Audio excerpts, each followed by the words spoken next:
Endiki mavzumunda hürmetli vatandaş, bugün Çislağ 2019 yıl 5. ayının 3. günü haftiga cüme. Mavzumunda Jungo del Hazar Garbi Tez Okyan'da koş tampınlığını buzup otudur. Mutaxassislar Amerika armiyası Tayvan boğazıda içinişli yoki şiddetlik aralık xarisiga duch keldi mavzuli xabar 5. ayının 2. günü Amerika ovozdan Xitoy til programmasi e'lon qilindi. Xabar bundoq boshlanadi. Amerika strategiya jihati Jungoning dengiz bo'ylariga bosim tushirishi lozim. Birinchilik Washington bilim xazinasi strategiya va hamkorlik bağlash bo'yicha mudofaa mutaxassisi. O 4. ayının 30. günü Moşe bilim xazinasi o'tkazilgan Amerika armiyasi strategik tadqiqot yig'inida mundaq ko'rsatdi.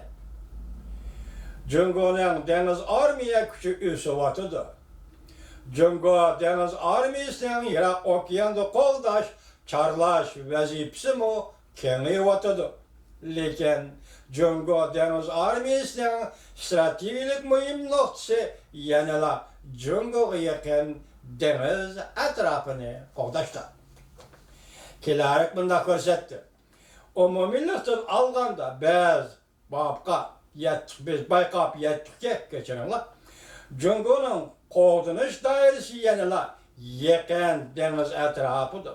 Bu rayonda o'zini qo'llaydi va bu rayonda Amerika dengiz armiyasining soya tashlashini cheklaydi.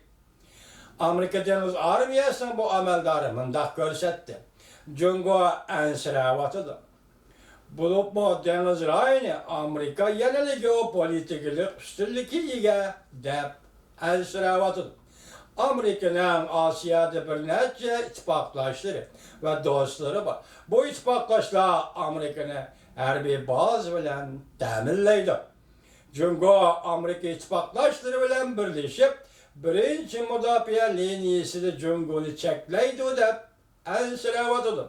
Birinchi liniya, yani G'arb Tinch okean, shimolda Yaponiya taqim orollari, Liuchiu taqim orollari, o'rtada tutashtirib turg'uchi Tayvan bo'g'ozi, yani Tayvan oroli, janubda Filippin va bir-biriga tutishib ketgan orollar bu birinchi liniyadagi orollar deb ataladi. Kilarak bunda ko'rsatdi. Agar biz yaqin dengiz atrofida Jungoga davomli bosim ishlatadigan bo'lsak, dengiz armiyasi o'rinlashtirish, dengiz armiyasi strategiyasi orqali texnik ko'p qo'shni bu rayonga tashlaydigan bo'lsak, Jungoning dengizni kengayish kuchini to'sib qola olamiz va harbiy kuch ustunligini saqlab qola olamiz. Tayvan bo'g'ozida Amerika dengiz armiyasi yani shiddatlik oraliq strategiyasiga duch keldi. Garchi shundoq bo'lsa-mu, Jungoning harbiy kuch taraqqiyoti Amerika va Amerikaning bu rayondagi ittifoqdoshlari Tayvan va Yaponiyani qo'llashga to'sqinlik paydo qildi. Tayvan bu zaminda kriz portlaganidan Amerika armiyasining xatari zo'r edi. Tayvan bo'g'ozida kriz portlaganidan Amerika armiyasining xatari zo'r edi.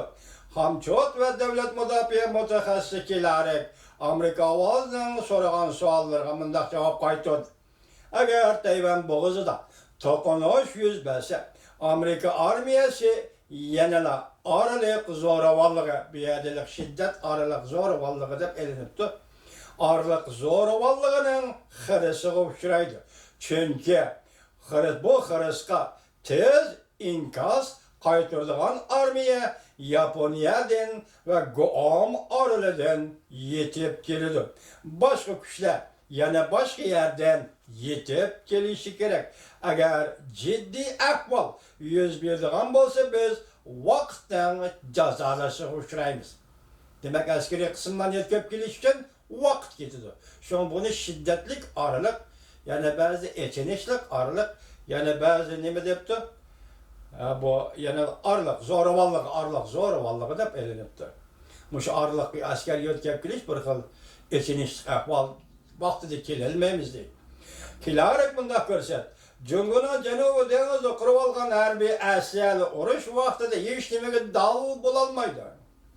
Lekin tinchlik davrida bu orollarning roli intayin zor.